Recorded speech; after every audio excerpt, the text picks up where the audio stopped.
Hello, dears. This is the Story Sculpt channel, and you are listening to the story The Missing Mail. This story is taken from the book Malgudi Days, written by R.K. Narayan. Though his beat covered Vinayak Madali Street and its 4 parallel roads, it took him nearly 6 hours before he finished his round and returned to the head office in Market Road to deliver accounts. He allowed himself to get mixed up with the fortunes of the persons to whom he was carrying letters. At number 13, Kabir Street, lived the man who had come halfway up the road to ask for a letter for so many years now. Thanappa had seen him as a youngster and had watched him day by day graying on the pile, sitting there and hoping for a big prize to come his way through solving crossword puzzles. No prize yet, he announced to him every day. But don't be disheartened. Your interest has been delayed this month somehow, he said to another. Your son at Hyderabad has written again, madam. How many children has he now? I did not know that you had applied for this Madras job. You haven't cared to tell me. It doesn't matter. When I bring you your appointment order, you must feed me with coconut payasam. And at each of these places he stopped for nearly half an hour. Especially if anyone received money orders, he just settled down quite nicely, with his bags and bundles spread about him, and would not rise till he gathered an idea of how and where every rupee was going. If it was a hot day, he sometimes asked for a tumbler of buttermilk and sat down to enjoy it. Everybody liked him on his beat. He was a part and parcel of their existence, their hopes, aspirations, and activities. Of all his contacts, the one with which he was most intimately bound up was number 10, Vinayak Madali Street. Ramanujam was a senior clerk in the Revenue Division office, and Thanappa had carried letters to that address for over a generation now.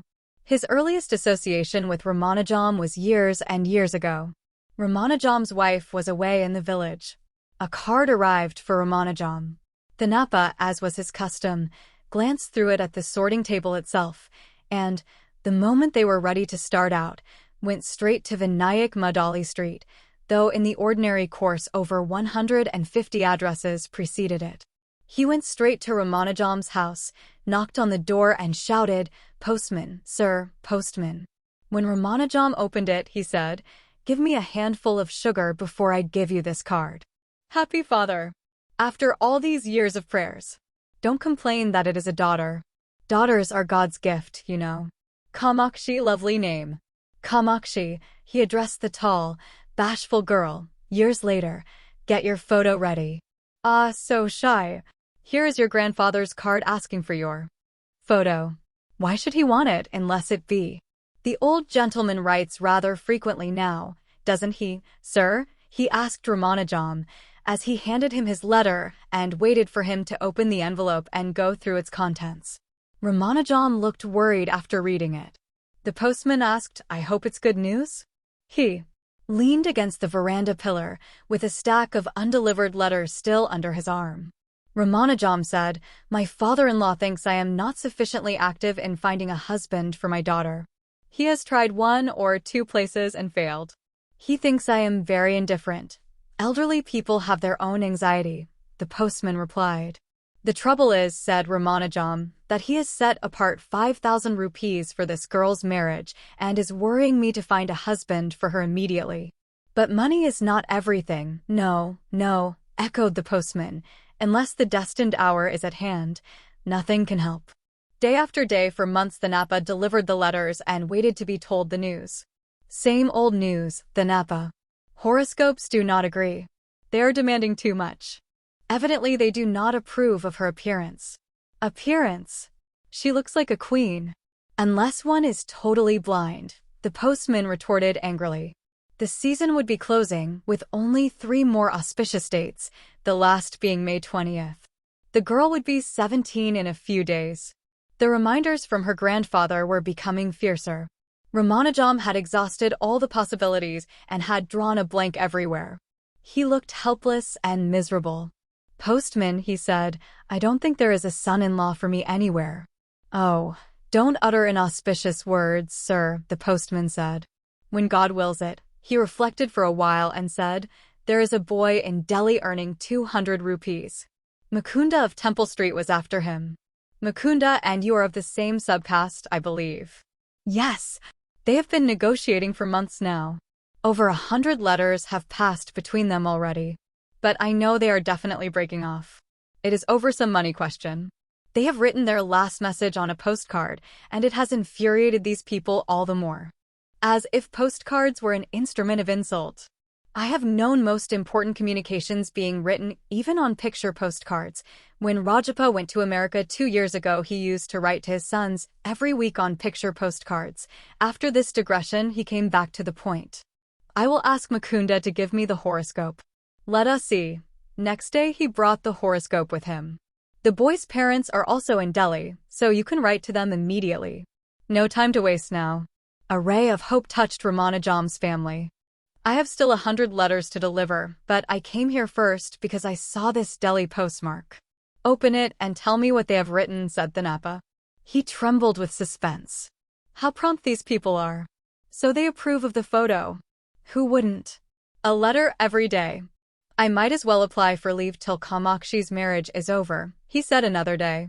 You are already talking as if it were coming off tomorrow. God knows how many hurdles we have to cross now. Liking a photo does not prove anything.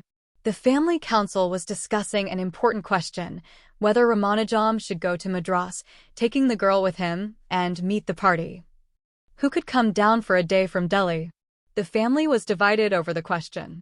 Ramanujam, his mother, and his wife, none of them had defined views on the question, but yet they opposed each other vehemently. We shall be the laughingstock of the town, said Ramanujam's wife, if we take the girl out to be shown round. What queer notions! If you stand on all these absurd, antiquated formalities, we shall never get anywhere near a marriage. It is our duty to take the girl over, even to Delhi if necessary. It is your pleasure. Then, you can do what you please. Why consult me? Tempers were at their worst, and no progress seemed possible. The postman had got into the habit of dropping in at the end of his day's work and joining in the council. I am a third party. Listen to me, he said. Sir, please take the train to Madras immediately. What you cannot achieve by a year's correspondence you can do in an hour's meeting. Here is a letter from Madras, madam. I am sure it is from your husband. What is the news? He handed the envelope to Ramanujam's wife, and she took it in to read. He said, I have some registered letters for those last houses. I will finish my round and come back, he returned as promised. Have they met, madam? Yes. Kamakshi's father has written that they have met the girl, and from their talk Kamakshi's father infers they are quite willing. Grand news. I will offer a coconut to our Vinayaka tonight. But, the lady added, half overwhelmed with happiness and half worried, there is this difficulty. We had an idea of doing it during next time month. It will be so difficult to hurry through the arrangements now. But they say that if the marriage is done, it must be done on the 20th of May. If it is postponed, the boy can't marry for 3 years. He is being sent away for some training. The old gentleman is as good as his word, the postman said, delivering an insurance envelope to Ramanujam. He has given the entire amount. You can't complain of lack of funds now. Go ahead. I'm so happy you have his approval. More than their money, we need their blessings, sir. I hope he has sent his heartiest blessings. Oh, yes, replied Ramanujam. My father-in-law seems to be very happy at this proposal. A 5,000 rupee marriage was a big affair for Malgudi. Ramanujam, with so short a time before him, and none to share the task of arrangements, became distraught. Thanappa placed himself at his service during all his off hours. He cut short his eloquence, advice, and exchanges in other houses. He never waited for anyone to come up and receive the letters. He just tossed them through a window or an open door with a stentorian letter, sir. If they stopped him and asked, what is the matter with you? In such a hurry?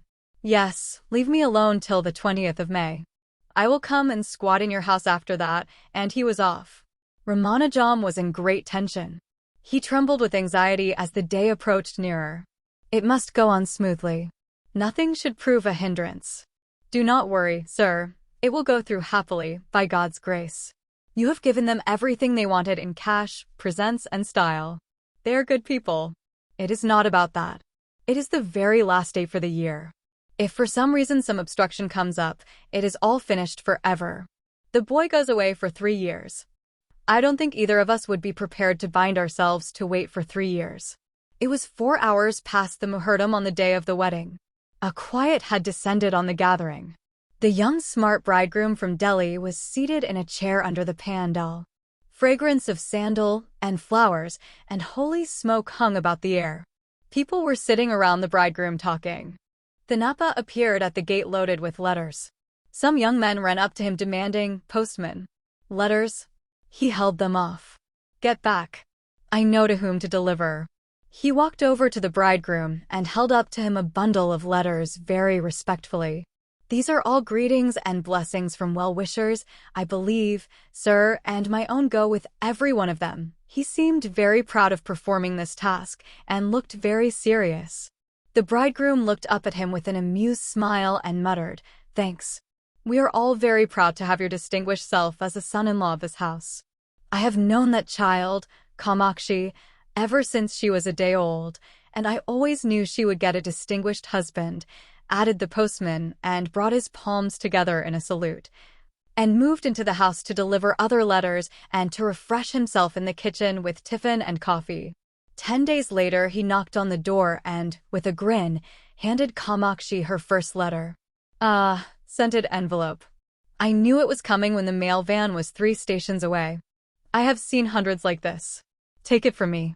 Before he has written the 10th letter, he will command you to pack up and join him, and you will grow a couple of wings and fly away that very day, and forget forever Thanapa and this street, isn't it so?" Kamakshi blushed, snatched the letter from his hands, and ran in to read it. He said, turning away, "I don't think there is any use waiting for you to finish the letter and tell me its contents." On a holiday, when he was sure Ramanujam would be at home, the Napa knocked on the door and handed him a card. "Ah," cried Ramanujam. "Bad news, the Napa. My uncle, my father's brother, is very ill in Salem, and they want me to start immediately." "I'm very sorry to hear it, sir," said the Napa, and handed him a telegram. "Here's another." Ramanujam cried, "A telegram." He glanced at it and screamed, "Oh, he is dead." He sat down on the pile, unable to stand the shock. The Napa looked equally miserable. Ramanujam rallied, gathered himself up, and turned to go in. The Napa said, "One moment, sir. I have a confession to make. See the date on the card. May the 19th, nearly 15 days ago." "Yes, sir," and the telegram followed next day, that is, on the day of the marriage. "I was unhappy to see it. But what has happened, I said to myself, and kept it away, fearing that it might interfere with the wedding." Ramanujam glared at the postman and said, "I would not have cared to go through the marriage when he was dying." The postman stood with bowed head and mumbled, "You can complain if you like, sir. They will dismiss me. It is a serious offense." He turned and descended the steps and went down the street on his rounds. Ramanujam watched him dully for a while and shouted, "Postman." The Napa turned round. Ramanujam cried, "Don't think that I intend to complain. I am only sorry you have done this." "I understand your feelings, sir," replied the postman, disappearing around a bend.